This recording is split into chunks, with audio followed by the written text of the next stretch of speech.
और जब तक उसको कहीं न कहीं उसका पारा ठंडा नहीं कर देता। सर एक सीधा सवाल अगर मैं पूछूं, यदुवंशी ग्रुप का पूरा टर्नओवर कितना है आज? यदुवंशी ग्रुप का टर्नओवर तो मेरे ख्याल में एक्स एमएलए नांगल चौधरी और यदुवंशी ग्रुप के चेयरमैन राव बहादुर सिंह जी। मैं जिस परिवार में पैदा हुआ, शराब भी किसी आदमी को मजबूत बना सकती है, सफल बना सकती है। कम पढ़ा लिखा आदमी कर सकता है, वो पढ़ा लिखा नहीं कर सकता। कुछ लोग कहते हैं कि आप ऊंट के ऊपर भी शराब बेचते थे कभी।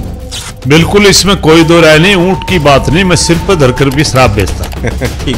जब आप तरक्की कर गए थे, मतलब जैसे 90 के दशक तक आप आते आते स्थापित हो चुके थे, मेरी माँ की जो तमन्ना थी वो हमने सबसे पहले जब से हम व्यापार में आए, शराब के धंधे के लिए मना नहीं किया माने। टाइम हमारे गांव में कच्ची शराब लोग निकालते थे। तो सर यदुवंशी ग्रुप की आपने शुरुआत करी जी, इसके पीछे एक ऐसी सोच जो बिल्कुल खोलने से जस्ट पहले आपके दिमाग में आई होगी। मैंने सबसे अच्छा मेरे को अगर लगा तो मेरे को ये यदुवंशी नाम, भगवान कृष्ण का नाम अच्छा लगा। कमाई के ऊपर जनता कहती है कि यदुवंशी स्कूलों की फीस बहुत ज्यादा है, गरीब परिवारों के लिए चुनौती है कि कैसे पढ़ाएं। लेकिन फिर भी कुछ पेरेंट्स कई बार धरना प्रदर्शन वगैरह करते नजर आते हैं कि शुरू में कुछ फीस और बता दी जाती है, बाद में कुछ इस तरह की चीजें कभी होती हैं, आपको लगता है? बिल्कुल बिल्कुल, इसमें कोई दो राय नहीं। मैं आपको बताना चाहता हूँ, आप अभी जो 5-10 दिन पहले की बात करोगे, कहीं न कहीं आपने भी देखा होगा जी। और कोई आपके सामने आकर के एविडेंस रखता है कि देखो इस बच्चे के सच में ही माता पिता नहीं है तो उसका फ्री बढ़ाएं। वो मैंने पीछे भी अभी डीसी हमारे कैप्टन जो डीसी साहब ने मेरे को बुलाया था, रेस्ट टीम साहब ने। एक सर पिछले दिनों कोरोना के समय की बात है, एक कोई क्लिप थी जो वायरल थी जिसमें टीचर्स की सैलरी को लेकर के कोई एक विवाद बना था।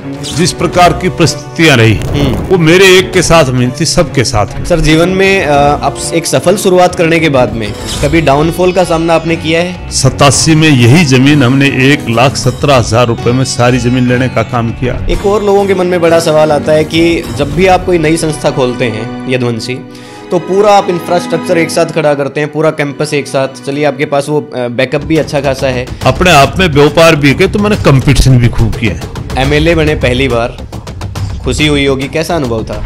खुशी मेरे को नहीं पूरे इलाके को इस बात की खुशी। एक सर मुलायम सिंह जी का कई बार आपने जिक्र किया, करीबी रहे आपके? बिल्कुल, मुलायम सिंह जी, अखिलेश जी लगते हैं कि अभी मुलायम सिंह जी की मानसिकता पे चल रहे हैं या फिर कुछ अंतर लगता है? देखो, अखिलेश में मुलायम सिंह जी में अंतर आएगा। क्या लगता है कि उस दौर की राजनीति और आज की राजनीति में क्या फर्क महसूस करते हैं? शायद बाप तो बेटा की मान जाए लेकिन आपस में पोता नहीं मानता। कई सारी पार्टियां आपने भी बदली हैं और फाइनली अब आप बीजेपी में आकर के रुके हैं जी। तो सर दो सवाल हैं। पहली बात तो ये, अलग अलग पार्टियां बदलने के कारण क्या है? चौटाला साहब आए, मैंने कहा जी बोला पार्टी ने संभाल। रावदान सिंह ने हमारी वो प्रोग्राम दे दिया था, उसको कैंसिल करवा दिया। कैंसिल करवाने के बाद में मैंने कहा कैंसिल क्यों कर दिया? जो दीपेंद्र कहने लगा राव साहब बीजेपी के अंदर क्या पसंद आता है? ठीक है, एक ये धर्म की राजनीति करती है बीजेपी, इसके बारे में क्या विचार है? लेकिन सब एक है, तो क्यों सिख बने, क्यों ईसाई बने, क्यों मुसलमान बने?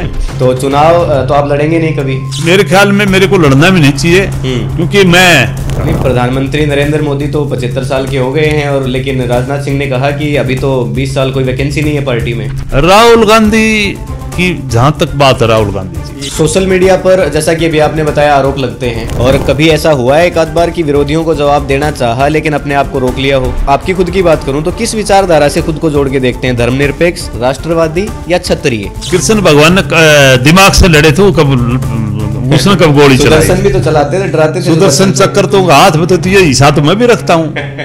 ठीक है, तो धर्म के मामले में बाला साहेब ठाकरे जैसी जो कट्टरता है उसको मानते हैं या फिर उतना भी नहीं? तो सर शोहरत और शक्ति के बीच विनम्र बने रहना आपको लगता है कि मुश्किल है? तो सर एक रैपिड फायर खेलेंगे छोटा सा, मतलब मैं एक सवाल पूछूंगा जिसमें आप मतलब शॉर्ट में बिल्कुल छोटा जवाब देंगे। कौन होगा, देवीलाल, भूपेंद्र सिंह हुड्डा या मनोहर लाल खट्टर? अगर आपको हरियाणा का मुख्यमंत्री बनने का मौका मिले या कभी मिला होता तो सबसे पहली फाइल कौन सी साइन करते? नरेंद्र मोदी के बारे में एक शब्द कहना हो तो आपकी नजर में वो एक शब्द में क्या है?